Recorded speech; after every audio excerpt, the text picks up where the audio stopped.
everyone, and in this video I wanted to present to you a few things that you can do to make your logging experience in Farming Simulator, Logging in Farming Simulator 22 more immersive. Now, most if not all of those things will also apply to FS25, Farming Simulator 25, but I haven't made the switch yet, and don't think I will unless I'm really convinced.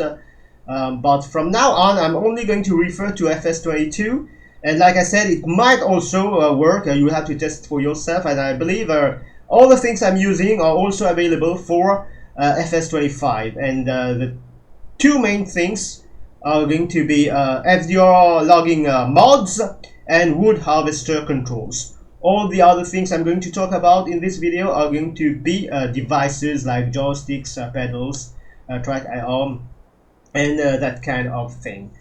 And so let's start with talking about the dual controls themselves.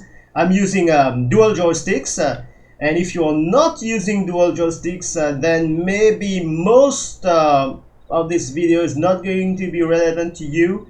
I'm not saying you shouldn't continue watching, it's just that they are really meant to be immersive, and as you can see here, we have two joysticks inside the machine, and that's why I highly recommend, and anyone would recommend you the same thing, using dual joysticks. But here's the thing, I'm not using similar joysticks, and I don't know why it kind of didn't come to my mind earlier, even if I don't have the same joystick. So why can't I use two different joysticks? It was really stupid, but actually yeah, I have on my right side the X52 Pro stick.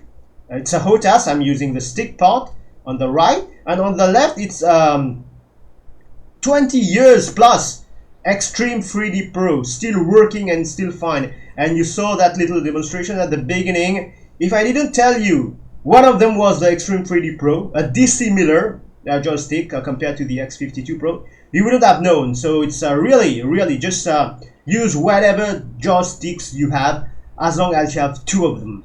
Okay, it's going to be so much more. You saw the little demonstration at the beginning. Yeah, definitely a game changer. Oh, controllers, I was on controllers before, I mean, it does not even come close. And a single joystick also, which I was at the beginning, until I figure out, hey, I can use my Extreme 3D Pro.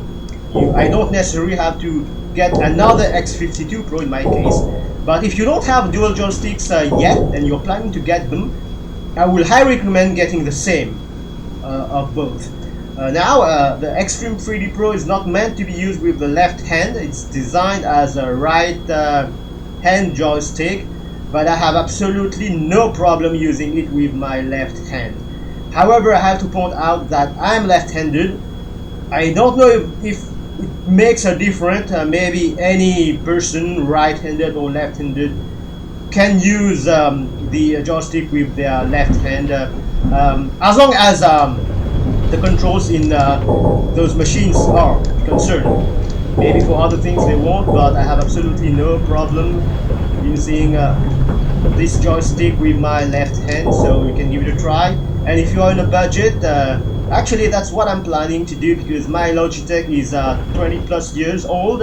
I'm planning to get two new Logitech Extreme 3D Pro simply because they are very affordable, they are very good, robust, 20 years, and they're still working. Well, it is still working, the one that I have, so I might get two new ones, because one will be old, one will be new, so I might get two new ones, not necessarily those high-tech joysticks. So yeah, don't feel ashamed to use those joysticks. They are probably some of the best entry-level joysticks you can get them, and even me, with my HOTAS, I'm planning to get a pair of Extreme 3D Pro very soon. So that's the dual joysticks thing taken care of. Now let's talk about the driving. As you've seen, and I'm also going to demonstrate it here, I'm able to drive and do exactly what I want with the controls, all the controls So obviously I'm not using whatsoever is on my joysticks to move the machine. Definitely, because I'm able to do everything you need to do with the, in this case, the adventure head. So how is this possible? So let's talk about that. I'm using the Logitech G29 driving pedals. Now if you are familiar with how an excavator works, that's basically an excavator machine. The machine, I mean. Except that is here, instead of a bucket you have a buncher head, but it works exactly the same. Unfortunately, I don't have a pedal that replicates exactly how those pedals work in those machines, but what I do have, like I said, is the G29. It comes with wheels and pedals, and I also have a shifter with the Eaton device that I use for American Truck Simulator, but that's not what we're going to talk about here. We're going to be talking about the pedals. They won't work exactly as a real excavator, but still they get the job done. I'm able to have hands-on controls all the time and doing whatever I need to do all the time. And actually, let me get to one of the trees. Make sure this is on. There it is, while driving. I'm doing all this while driving.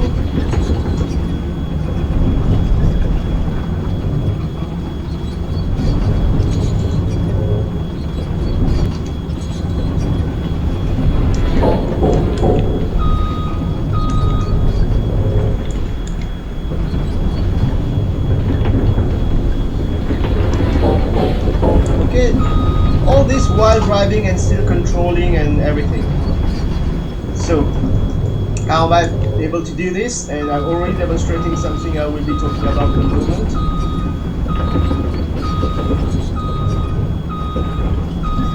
And that's the TrackIR. I will talk separately. Here I'm talking about the driving. As you can see, very practical to have TrackIR. There you go. So for this, let's go inside the menu. Let me turn this guy off, because we're not going to need it anyway. We'll leave the machine on because we will be driving a little bit more. So let's get into the mapping. So here is where you map your controls, and as you can see, I have two separate. Okay, one is for those tracked machines like the one we just drove, and the other one is for machines with a steering wheel. Because you will eventually, like for example, even if you are not going to drive trucks, I don't like to drive trucks in a farming simulator because of American Truck Simulator. I mean, there's no comparison. So that's why I almost never drive those trucks in, unless I have to, you know, to position the truck for loading and etc. But the skidder has a steering wheel, so that's mainly for the skidder. So let me just explain what I'm doing. So the accelerator of the pedal is going to move the machine. Here I'm talking about the track machine. It's going to move it, and by moving, it depends on which gear you have selected. I will be talking about the gear in a moment. So the accelerator pedal, the gas pedal, is to move the machine forward or backward depending on the gear selected. Now to steer right, I'm using the brake pedal. And to steer left, I'm using the clutch pedal. Now the only thing that you have to pay attention is, like I said, it's not working like a real excavator machine. You can't just press left or right like in a real excavator. No, you have to also press the accelerator. Okay, so now that you've seen the mapping, so accelerator to move the machine, to steer right, it's the brake pedal. To steer left, it's the clutch pedal. And obviously, you're not going to be steering left and right at the same time. So right foot exclusively for a gas pedal. And then left foot presses brake pedal to turn to the right, or presses clutch pedal to turn to the left. Okay, and now to change direction, unfortunately, I had to look for a button on one of them joysticks, and this is what I came up with. Now to change the direction, I'm using the pinky button on the X52 Pro. That is the joystick I'm using with my right hand. When you hold the stick, your pinky is touching a button. And that's the button I'm using to change direction, because I'm not using it for anything else, and it still frees my other fingers, mainly the thumb and also the index finger, to keep controlling the machine. So I just press it to change direction. So if I'm moving forward, I will then move backward. If I'm moving backward, I will then move forward. And also, you want to select here, stop and go braking. You want to select on. This way, you can still leave your foot on the gas pedal, and just by changing direction, you will keep moving. If it's off, when you change direction, you will come to a stop. You have to let go of the gas pedal and then press it again to move. I don't want that. I want to just change direction and keep moving. So let's demonstrate all this back in the machine. So here, backward, still pressing forward. I don't let go of the gas pedal. I'm just pressing the pinky button. You can map it to any other button that you want. And what I mean here is, and you saw, I'm still able to control despite having, it's very convenient here, very convenient pinky button. It's not affecting the control of the machine and its instrument in any way. And also, like I explained, to turn, you have to press the gas pedal, because if you only press one of the turning pedals, it won't do anything. So I want to turn to the left, so gas pedal and clutch. I want to move forward, change direction. There it is. Let go. Now I want to turn to the right, gas pedal and right. If I let go of the gas pedal, it comes to a stop. Even if I'm pressing the right, the brake pedal here, there it is. I have to kind of use the gas pedal to get it moving. And to reverse, same thing. Now, except that you press the clutch, when you are driving forward, clutch will turn to the left, but backward it will kind of do the opposite. It is turning you to face to the right, and it's just like driving a car. You will figure this out quite easily. Okay, so this is how I'm driving using only my feet when operating any of those track machines, and still have full control of the implements, as you saw in the little demonstrations I've done so far. Okay, very useful, and hands-on controls all the time once again. Now let's get into the skidder to explain the wheel part, the steering wheel part of it.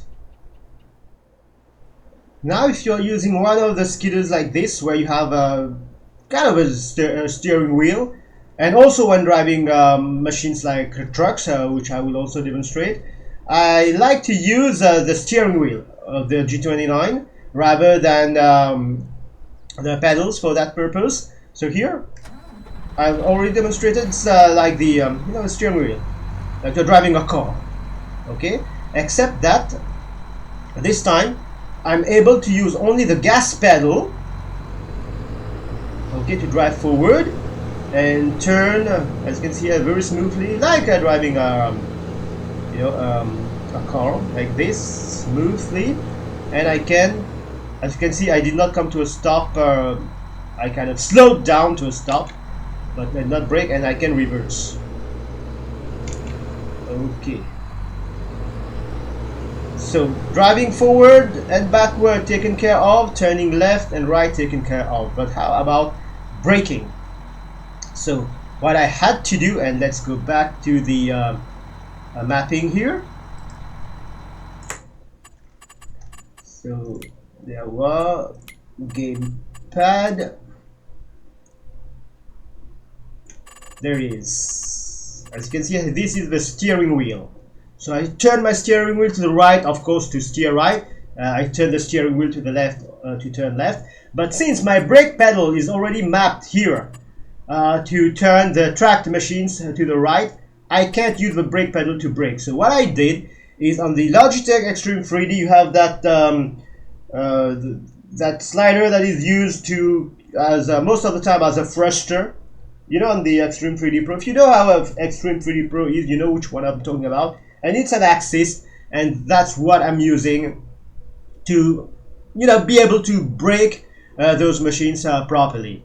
So it's not really realistic, but like I said, it's mainly for those truck machines because I'm spending most of my time in the buncher. I like the buncher the most probably, and the loader, the processor, etc. I'm spending time in those machines again. Now the skidder, I don't like to use the skidder very much, especially because of the physics in this game. But if I have to, no problem. And the trucks is the machines I'm driving the least here because I'm a trucker in real life, and the trucks in Farming Simulator are not trucks. They are toys. I don't like them. They are not American Truck Simulator trucks, but still, if you need to drive them, that's how I would do. And anyway, let's hop in one of them ugly trucks. Do I have a truck somewhere here? And by the way, this is a custom map, so don't look for it. It's a map that I made myself, so you won't find it anywhere. And there it is. Ah, look at that! Oh, I don't even want to look at it. Anyway, now if I need to drive this truck, so to accelerate, is it on drive? There it is. Look at those mirrors! Anyway, so there it is. Turning, and if I need to brake, I'm using that axis on the Logitech Extreme 3D. There it is. As you can see, it came to a stop as you were braking. Again, let's turn a little bit more speed. If I let go, it keeps going and then comes to a stop, which is not what we want to do. And keep driving, keep driving, keep driving. There it is. So you can do everything that you would want to do, even if the pedals are mapped differently. This is a reflex. As you can see, I press the brake pedal, a real trucker here, so reflex kicked in. And yeah, because the brake pedal turns the wheel to the right, so you can drive. I'm not going to use the steering wheel here. I'm going to be using the pedals. But it's, as you can see, it's a little bit awkward. I mean, yeah, it's very awkward. That's why I have both. As you can see, here it's very smooth. Very smooth. So, also a little bit of lagging here. So, whatever machine you want to drive, track machines, regular machine, I would call them, with steering wheel and brake pedal, you can use them. I've already showed you how to map your gas pedal, brake pedal, clutch pedal, and then the slider on the Extreme 3D Pro. You can use any other thing for braking, and this is driving, whether it's a tractor machines using feet only, or like here, truck. Steering wheel, there it is braking, no problem. There you go. Now I'm going to talk about something, I will qualify it as sensitive, because I did not know, I mean, I don't even know how to phrase it. It seems that owning a tracking device like TrackIR and saying that you own one is flexing. I had no idea. I don't know if it's a culture gap or anything, but I mean, I don't know why. So if you are one of them sensitive guys, that's probably are going to think I'm flexing, so skip ahead. There are timestamps. But if you are like myself, you know, just a regular guy talking about something that he owns and how useful it is, then keep watching. Yes, I do realize TrackIR is expensive, but I'm a trucker, and if you know how hard it is for truckers now to earn a living, but still, I have a TrackIR. That's because I saved my money. I did not spend it on cigarettes, I don't smoke. I did not spend it on alcohol, I don't drink. I did not spend it on so many useless ways. I saved my money and I got a TrackIR. I got a gaming PC. I got a HOTAS. I got this. I got that. By saving money so that I can buy things I want to use because I know I will have lots of fun using them. What is so hard and difficult to understand? In what way is this flexing? Anyway, with this out of the way, TrackIR definitely helps, as you can see here. And let me demonstrate it again. Just make sure those guys here. If I'm not using TrackIR and I'm stuck with, let's say, the default view here, let's disable TrackIR. There it is. I can't see what is exactly to my right, so I will need to adjust the field of view, which is going to make the game look bad to me. And now, okay, now I can see something more or less here, but I have to turn and then maybe drive a little bit forward. I mean, I'm sorry, I'm not used to drive that way because I use TrackIR, and I'm not flexing, I'm just saying. And even perception of depth, which is an issue even if you use TrackIR, is even more, as you can see here. I'm not comfortable, but anyway. Now I can't see here where my bunch is. I have to do this.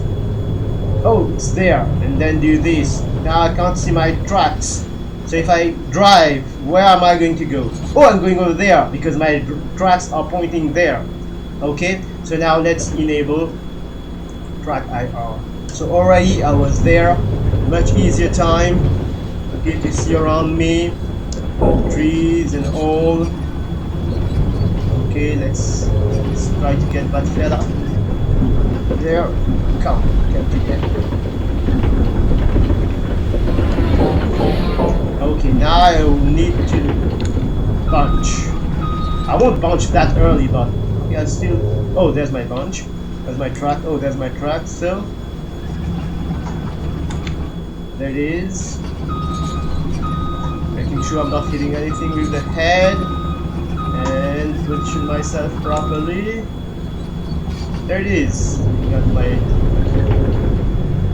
up, and that's something you can't do, I believe,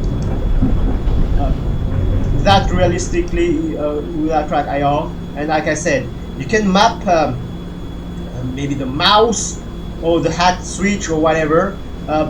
But you won't have total control because all those buttons of the joystick, I'm using them for a purpose, which means that if I'm not using TrackIR, I would have to assign, like for example, if you're not having, you don't have pedals, you will probably be using one of them to drive, to look. So here, absolutely no problem. You can see, let's say they are misaligned, so I can see if they are aligned. No, still not aligned, pretending they're not aligned, and that's it. Once they are aligned, just naturally making sure it's not hitting anything, other trees and all. I'm not flexing, I'm just telling you how useful TrackIR is, and there it is. And then already looking there, here for the loader too. If you're loading, let me hop into the loader quickly. I don't think I have something to kind of load, but just for demonstration purposes. So here we are in the loader once again. I'm using default non-TrackIR now. If I move the mouse, oh, it's not moving, maybe because I have TrackIR. It's disabled, but still I can't see right to my left here. I have to turn, but I still can't look down. Okay, and especially when loading, I don't even know where my tracks are. You have to position myself properly. And anyway, I will already be positioned properly, but you understand what I mean. Oh, wrong button. So here let's enable TrackIR. So I'm here, I want to see what's below, what's underneath, where my tracks are. There it is. So I can position myself, especially when I have those little bunches in the on the landing here. I can grab something here, then put it there, look down, put it down properly, etc. Then making sure this is not hitting anything. I have my track in view, maybe I need to position because the truck is already properly positioned, waiting for me or whatever. I was maybe moving some logs around to better prepare the landing. There it is. Okay, now I need to load. I can look down, look this, look that, grab, and maybe looking if it's a line there. There it is. Okay, this is how useful TrackIR is. There you go. Once again, if you think it was flexing, I'm sorry for you. You have some, I don't know what kind of issue it is, but it's just presenting to you something that is very, very useful. As you saw, moving around, looking around, backing up. It's very useful. Now, do you need it? No. Do you want to have it? Yes, you want. You will see for yourself. Once you have it, you will say, hey, why did I do the purchase earlier? It's expensive, save your money, and trust me, you won't regret it. Now, on this note, here I'm demonstrating logging in farming simulator, but still a farming simulator. If you want a better overview of TrackIR, I will put a link in the description, a video talking about TrackIR itself and how useful it is. And you can watch the videos on my channel. It's mainly trucking videos because, once again, I repeat, I'm a trucker in real life. And they are mainly American Truck Simulator videos, but you can see it's very useful. I have a separate channel exclusively for helicopters. And in my opinion, I mean, without TrackIR, I wouldn't probably be flying simulators. I fly helicopters in X-Plane. I will put a link to the channel. It's a different channel in the description. You can have a look. Lots of helicopter tutorials from beginner to advanced level. Not flexing once again, but I know a lot about helicopters. So just go just for the TrackIR. If not for learning helicopters, just for the TrackIR and see how useful it is to look around, land, take off. So if you're really into those things like sims, driving sims, flying sims, and racing and all, really TrackIR is really a good investment. Expensive yet, but I'm sure you will enjoy each and every minute you spend in your favorite sims using TrackIR. Now I'm going to talk about what will probably be the most confusing part of this video, because myself, it took me a lot of trial and error to figure out how to do things properly, especially when using the processor. You can use them to process already felled trees, or you can use them to do what we call a cut to length. And I wanted a setting that works with any method without having to change the settings each and every time. And it's working fine for me, and I will try to explain it in an as easy way as possible. It's going to be difficult. There are timestamps, so if you need to watch this part of the video a few times, which I'm sure you will have to do, you can do it until you figure out exactly how it's working. And so I don't know if I should talk about it first and then demonstrate. I believe a little demonstration at the beginning will then kind of make you understand better what I'm talking about here. So it's really working as a real processor works.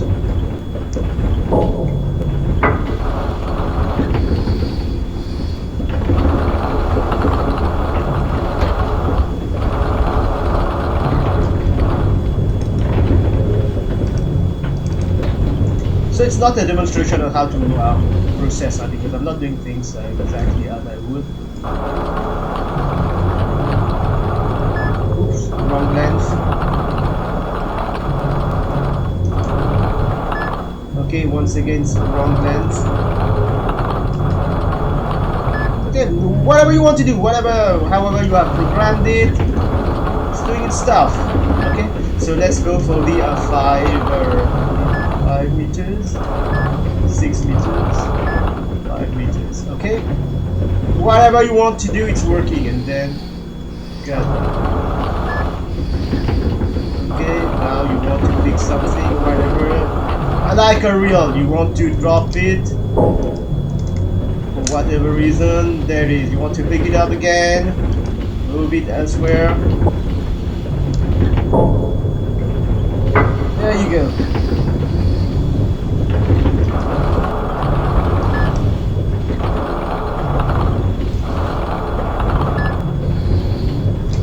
There it is. Okay, so whatever you want to do with the processor head, you can.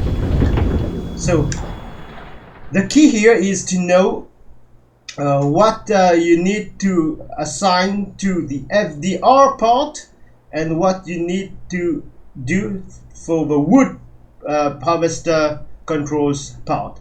So let's get into the menu once again, the mapping.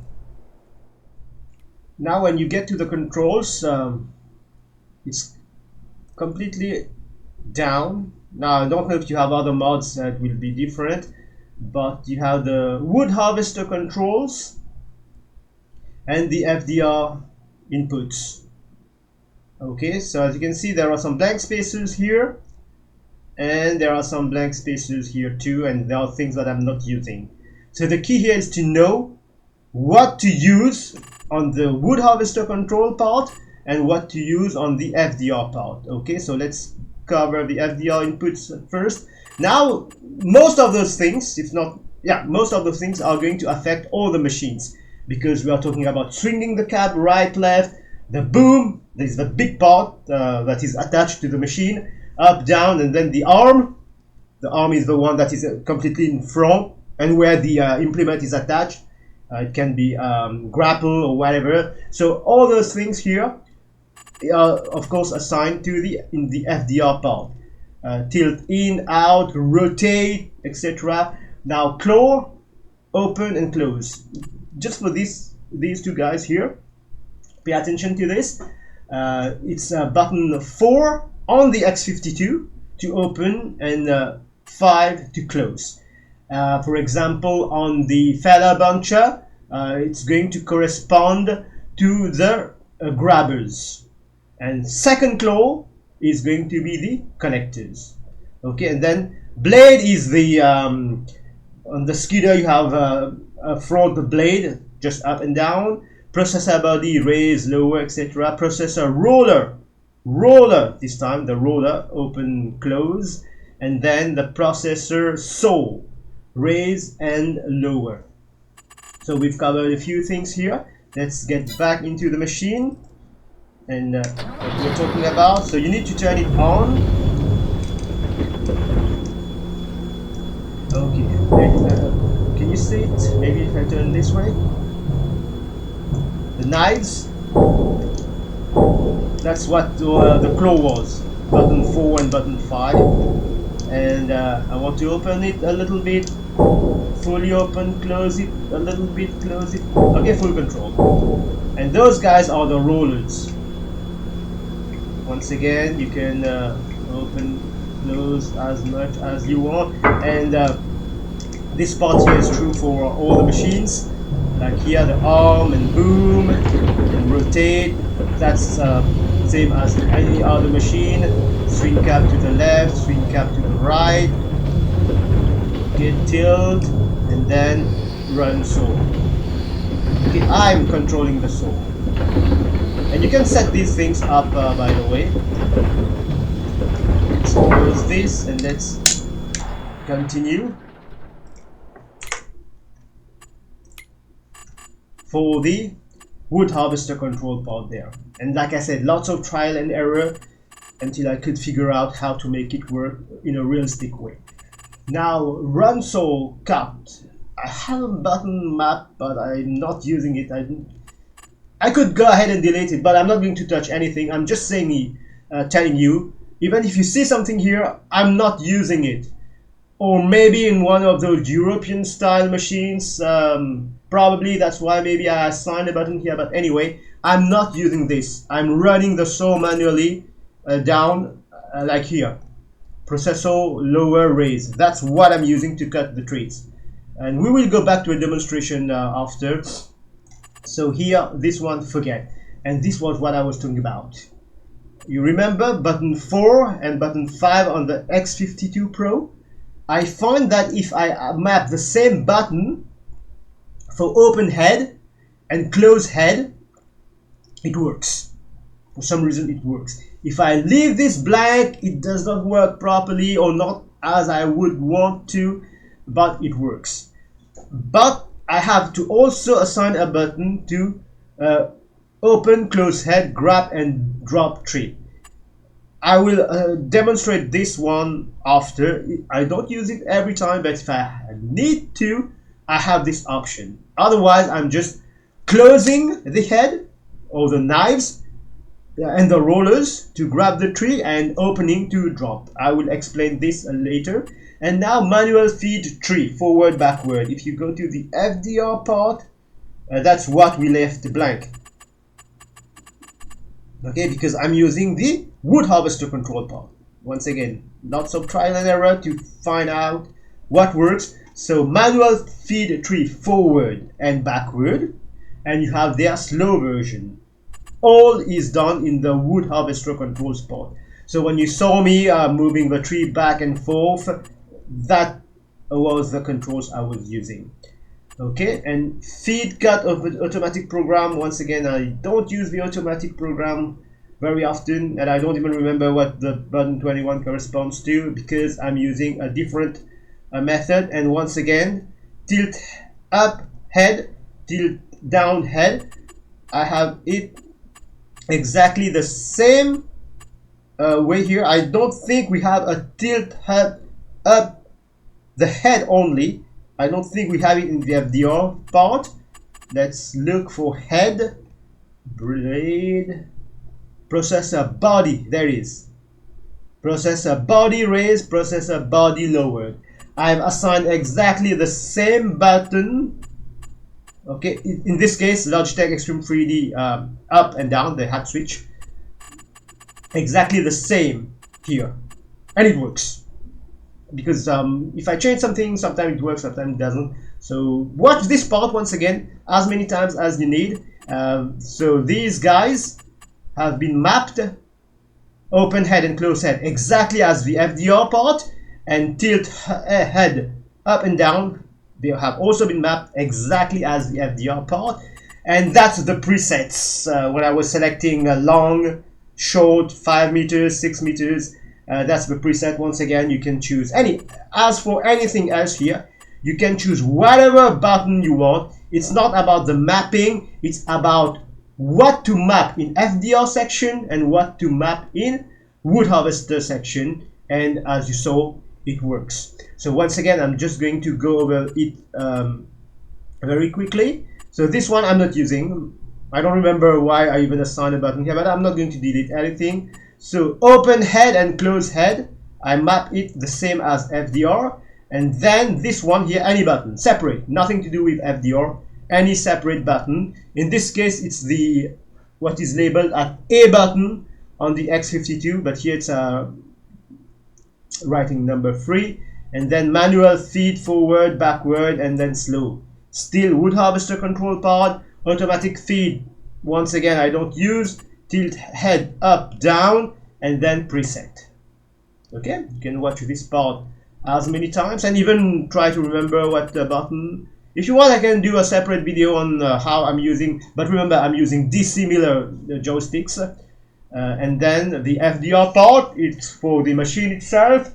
Swing, boom, stick arm, etc. Grapple, rotate, all these are done in the FDR section. And once again, open, close, same as above.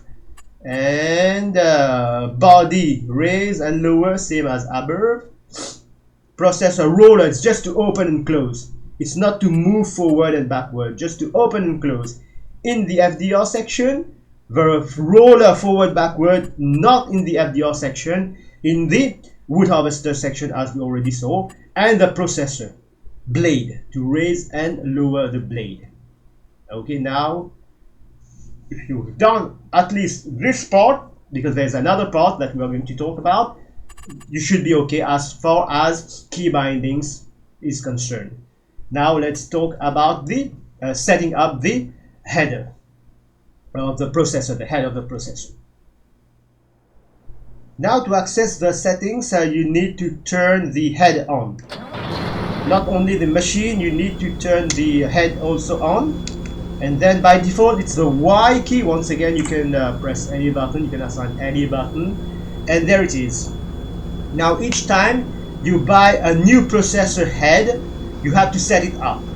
Like I demonstrated here, you have to turn, let me bring my, okay, as you can see here, the implement is on. Now it's off, it's up there. You see, you know where the icon is. It's the top left. You will see the machine and the implement. The implement is selected, it's white, now it's blue. When it's white, like here, I press Y, nothing happens. It's telling whatever it's doing here. But when it's blue here, and I press Y, now I have access to this. So you have to set it up for each processor head. But once you set it up, you can then save your game. As long as you're using that processor, it will remember. And once again, trial and error. Maybe there are personal preferences here, but this is how I set it up. Automatic program with cut button off. Automatic tilt up off. Automatic open by default is off. And grab tree after cut. I did not want this on, I wanted it off because I don't want to grab the tree after it cuts. But once again, trial and error, it works when it is on. And remember, I talked about that button to drop or pick up. I will talk about it again. I have a workaround for this, so don't worry. Even if it's grabbing the tree after you cut, you will still be able to drop the tree if you don't want to keep hold of the tree. Now, once again, automatic program. I already mentioned it when I was showing you the key bindings. I don't use automatic program. That's mainly for cut to length, which I don't really do. I use a buncher, my favorite machine by far. So obviously, I'm not going to do cut to length. But anyway, if you want to do cut to length, this is where you would select the number of lengths that you will be doing. Only one cut at this diameter. Or I'm not going to talk too much about this section because once again I don't use it, but I believe you want to make 2 cuts of different lengths. This is the first one, this is the second one, etc. So that's the minimum diameter. If it is less than that, it will cut the second figure or whatever. But anyway, most important is those 4 here: off, off, off, grab tree after cut, on.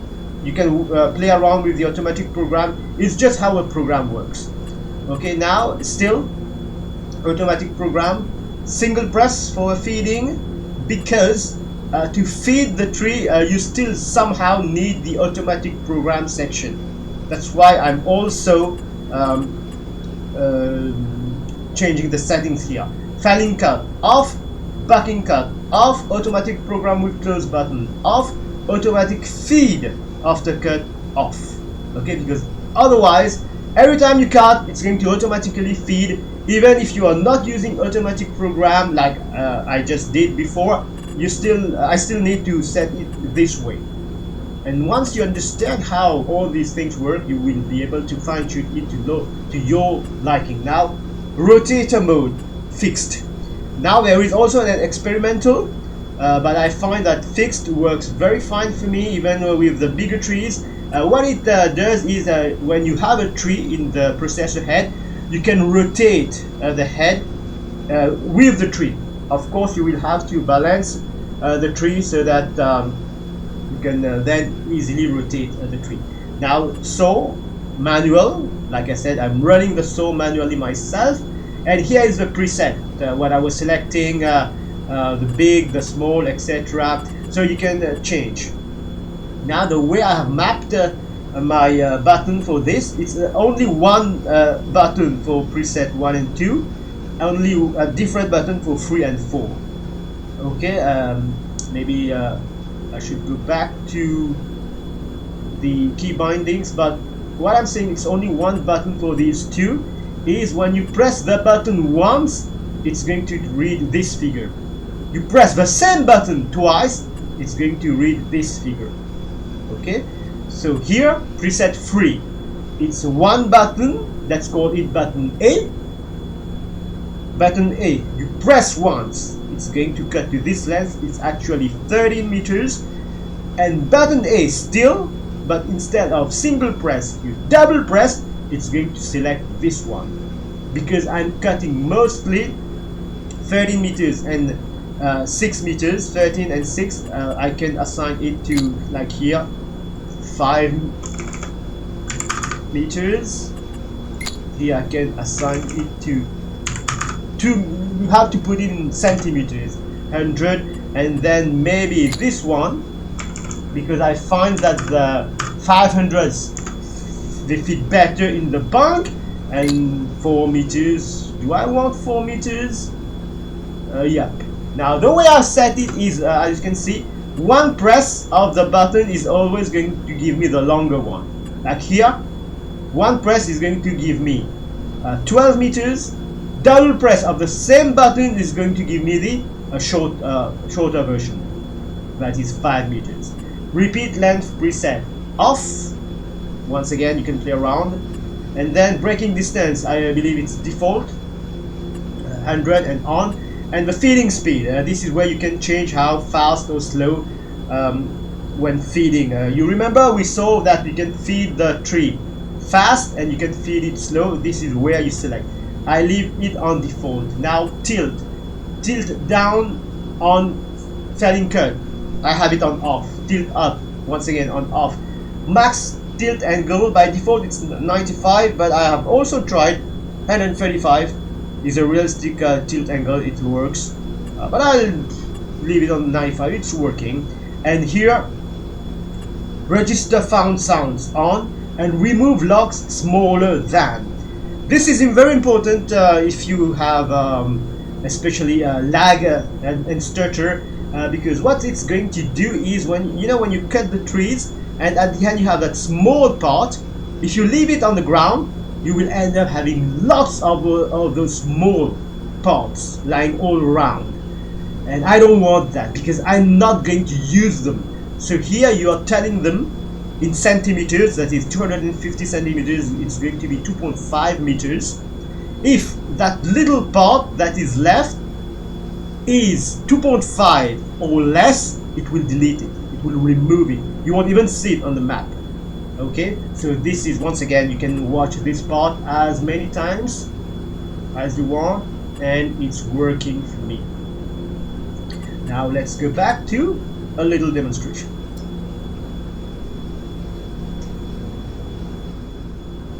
Okay, so tilt down, open, let's try. Now once again, it's not a demonstration on how to log, because my setup is not good, that's not how I would position myself, etc. But it was just for the purpose of this video. So here it's a regular FDR control. Okay, left, right, etc., rotate. Then if you remember the closing, I have assigned the same button for both FDR and there it is. Now you will notice that it's not holding the tree. It's not holding it, and I can demonstrate this by dropping it. It's not holding the tree. But if I close it again and do a cut, you just saw it, I don't know if you saw it, but now it's holding, really holding the tree, and usually if I open, it does not drop. That's one way, like I said, to have it work, otherwise it does not work. And I'm just going to go back to this setting here. That's what I was talking about, grab tree after cut. You saw that it was not holding the tree, I even dropped it, but once I made a cut, a little cut that, the butt that you cut, now it grabs the tree. But how am I going to drop the tree if, in case I don't need to keep holding it? And you remember we talked about this key binding here, where it is this button, open close head. It's not actually going to open close head. I'm using it for the grab drop tree. Remember, it also grabs if you want to grab it without cutting, but here I'm going to demonstrate the drop and maybe the grab also. So here if I open, it does not. Okay, now I press the button here, in this case the button number 3, it drops it. Okay, now if I just pick it up again, it's still not holding. Okay, it's still not holding. But now instead of doing the cut, I press the button. You saw it moved, it grabbed it. Once you kind of get used to this, it's going to be easier. And another thing, let me drop it. And now remember, if I drop it and just pick it, it's not holding it. And you will find that it's a little bit awkward when moving forward and backward. But once I grab it, now it's moving much more easily. Now remember, that's the fast one, and that's the slow one. Now when you want to use the fast one, maybe a big tree, you want to get rid of the branches and all, you're going to use the fast one. Now for fine-tuning that cut, the part, as you can see, it's not really a good one. You don't want to send this to the mill. And remember, I'm running manual saw, and it cuts. Okay, as long as I'm running the saw, it will cut. Now I release, and then the presets. Let's say I want 12 meters. Remember our presets here. You can change it to your liking. Where are my presets? There it is. So remember, 12 meters and 5 meters. That's the same button. And actually, to avoid confusion, I can go back here. So there it is. Feed to length preset 1/2. Like I said, it's the same for the first and the second. Feed to length preset 3/4. So you're selecting the 3 with a single press, and you're selecting the 4 with a double press of the same button, in this case here button number 5. So let's go back here. So this is 1, this is 2. So the same button, you press once, it's going to select, in this case, 6 meters, because I selected 6 meters. Double press is 4 meters. In my case here, the button I'm going to press once, it will select 12 meters. If I press it twice, it's going to select 5 meters. There it is. Once. 12 meters. Twice. 5 meters. Twice. Once. Okay, that's this one. Once, 6 meters. Twice, 4 meters. Okay, so let's say, and I hope it will demonstrate that little part getting cut off. 12 meters. I think it will keep it. There it is. There it goes, because I don't need it. Now if it's too much of a stick that went away, oh, you wanted maybe a piece of it, you just change. Maybe 2.5 meters is too much, you then maybe put 1 meter. Okay, and it's perception of depth once again is something you have to kind of get used to. Once again, remember, is it grabbing? No, it's not.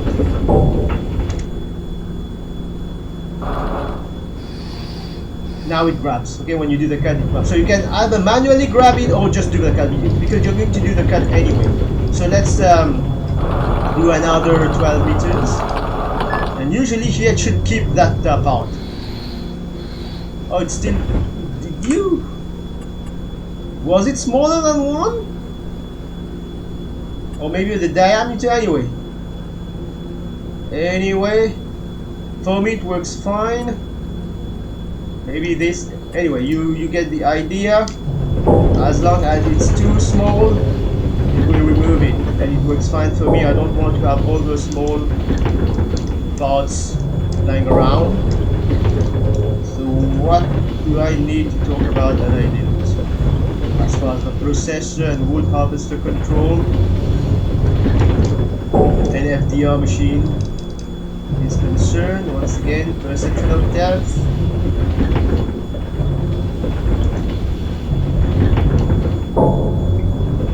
There it is. So if I let me put it there, without cutting, without grabbing, I open, it drops. So either by cutting, which I already demonstrated, or by grabbing like this without cutting, now it won't drop. Okay, now you just, if you want fast, if you want slow, then you run the saw. Then let's make a 5 meter one. Once again, not a demonstration on how to log. There it is. Then you open and you can click. So this is how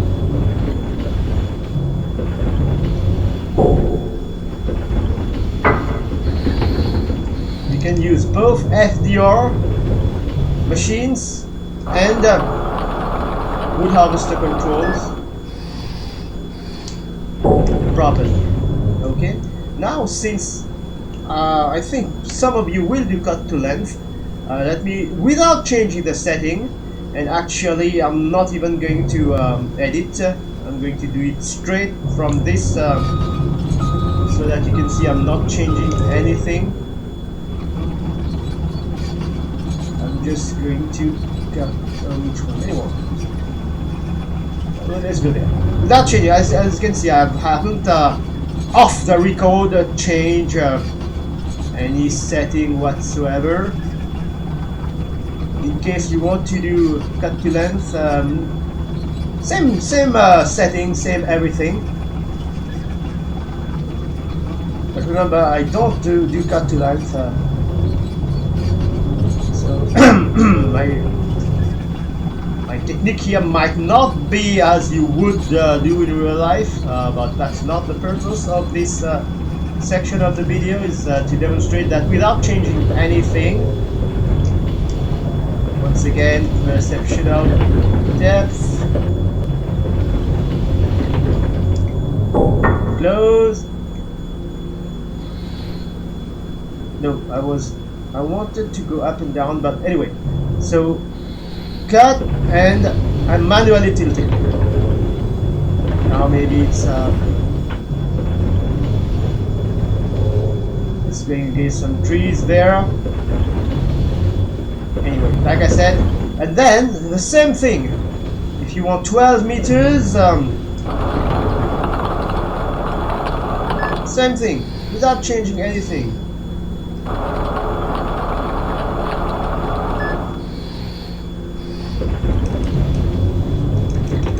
Now for these little guys, let's say 5 meters. And there you go. So because of the diameter, the other one was disappearing, but this one, as you can see, it stays. So let me do a little cut here.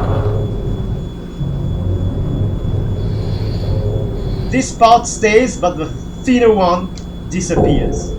Okay, and once again, I think it has also something to do with this part here. But what I'm doing is I'm putting 2.5 meters because I don't want those useless little guys.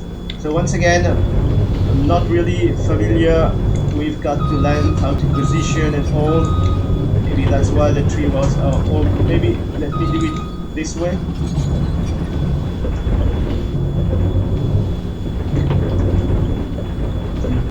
Remember, it won't tilt the head because I chose to do it like this. You will have to tilt the head after the cut, like here. I'm just cutting, it's not tilting. It's not tilting. Now I decide I want to tilt. Okay, but otherwise the same thing. Let's make 4 meters.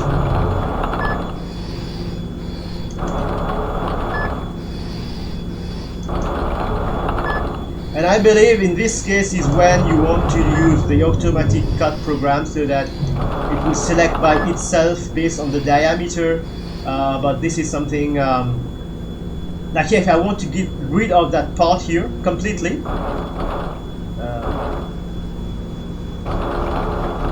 just select a little bit like this here, cut it until the whole thing disappears. Okay, so without changing the setting, as I demonstrated, I'm doing cut to length, a poor cut to length. Once again, I'm not a cut to length logger. I'm able to do without changing anything, without going there, changing things, and then here, and then back to gamepad, change thing, and then no. I've set up my controls for wood harvester and for FDR, and I've set up my controls here, and whatever I want to do, I want to do processing felled trees, I can. I want to do cut to length, I can. So this is the best combo in the game.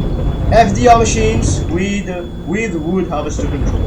You might want to watch this part as many times as you want until you kind of figure out how to do things, and then you can fine-tune it to your liking.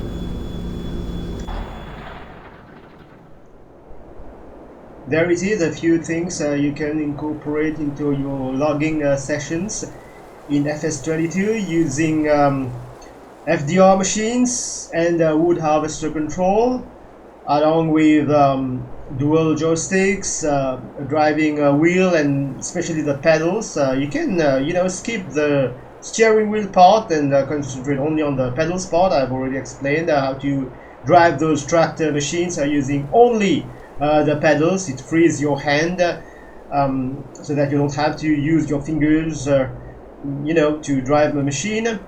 And also if you kind of understood that TrackIR section, and I'm sorry if some people got offended when I was talking about you know, people being sensitive and thinking I was flexing, because you have to understand my point of view too. When you're not flexing and people are saying you're flexing, you kind of get pissed off. I was just talking about how useful TrackIR is. If you can afford it, get it. If you can't, no problem, man, no problem. I will be still tracking in real life and still doing my stuffs in Sims, okay? But once again, if you can afford a TrackIR, fine. If you want to save money to get one, that's the best thing to do, like I did. I saved my money and I got one, and you saw how useful it is. So when you combine all those things together, dual joysticks, even like in my case they are dissimilar, dual joysticks, you have at least the pedals, but if you have the pedals you will have a steering wheel too. So dual joysticks, pedals, driving pedals, and a tracking device preferably, and then you have the FDR machines and wood harvester control. And if you follow the guidelines I kind of explained in this video, you will find your logging sessions much more realistic, and above all much more fun and immersive. So I thank you for watching. Please like and subscribe, and I will see you in another video. Until then, take care. Bye bye.